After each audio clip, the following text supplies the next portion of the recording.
Yes. Yeah. Paano po ba ang annulment? Paano ginagawa yun? Sobrang complicated ang proseso, no? Kailangan ma-meet mo na yung technical requirements like yung residence, certify pa yung barangay chairman na doon ka talaga nakatira because before na-abuse yan eh.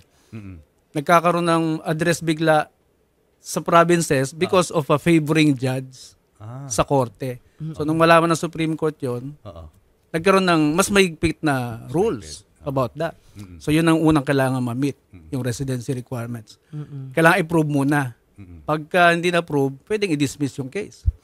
And ipo-prove mo na tumitira kayo sa isang lugar. yes, nandun nakatira yung isa sa parties. Okay. Yes.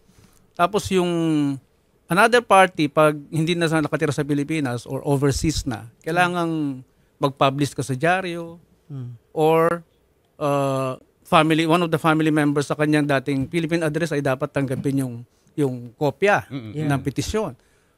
Eh may mga pamilyang ayaw makipag-cooperate. So they will never receive the copy.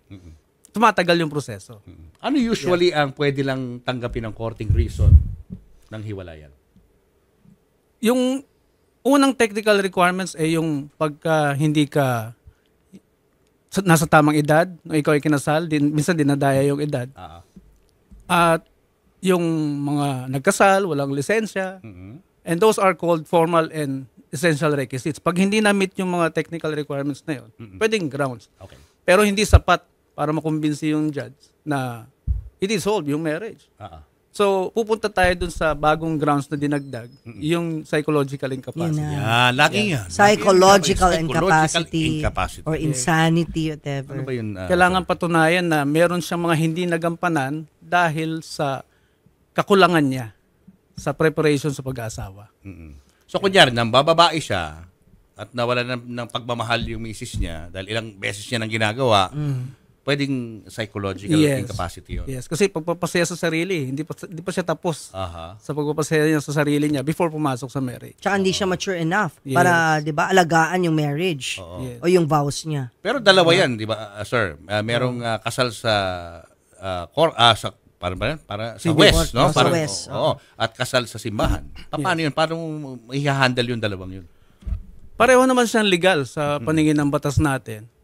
Ang difference lang ay yung information na nabigay sa kanila. So kung naibigay ng tama yung requirement sa pag-aasawa, madali silang makakapag-desisyon ng tama. So, importante din yung maalam yung nagkakasal. Kasi sila yung pagkukuhanan dapat ng information ng couples about kinakasal.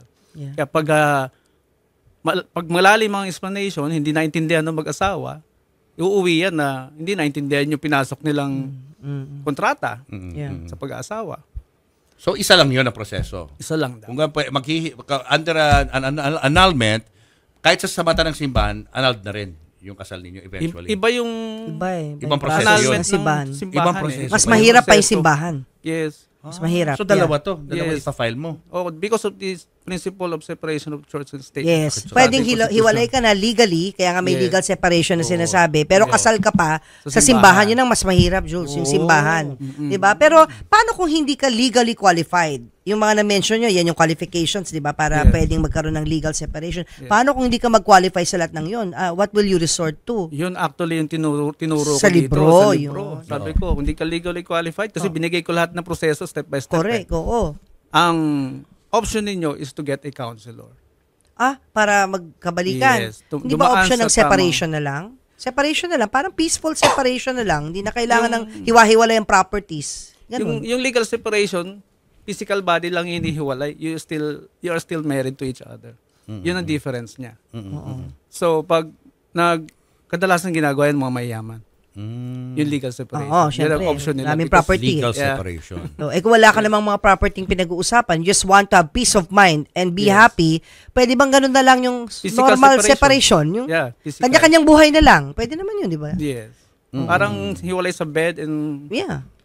Hiwalay ng bahay. Anong pinaka ina-advocate nyo sa libro na yan? Anong proseso ang gusto nyong malaman ng mga tao? Pag nagawa na lahat ng proseso, even yung pagka-counseling, yung marital therapy, pag nagawa na lahat yun at hindi nag-improve yung relationship, doon kayo pupunta sa legal process. Yun. And you have to be ready to convince the judge na wala na pag-asa, judge, nagawa na namin lahat ng paraan. Naubos na yung aming ways to preserve the marriage. Then you go to the legal process.